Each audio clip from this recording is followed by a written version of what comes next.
Okay, Frank, let me ask you. How many provinces in Canada? 10? Okay, how many provinces in China? 23. How many provinces in the Philippines?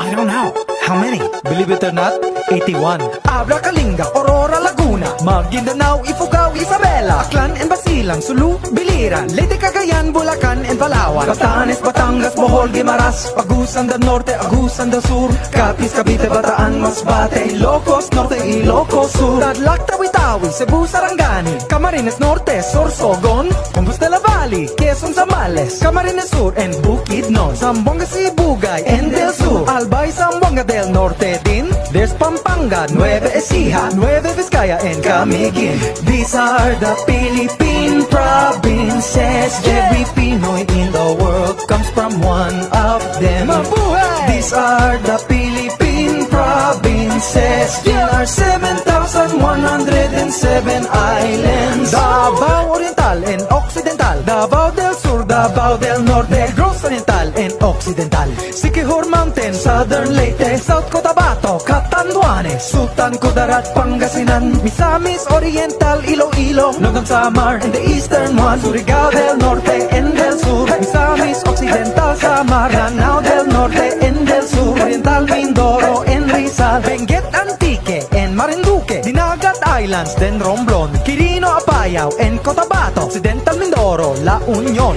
These are the Philippine provinces. Every Pinoy in the world comes from one of them. Mabuhay! These are the Philippine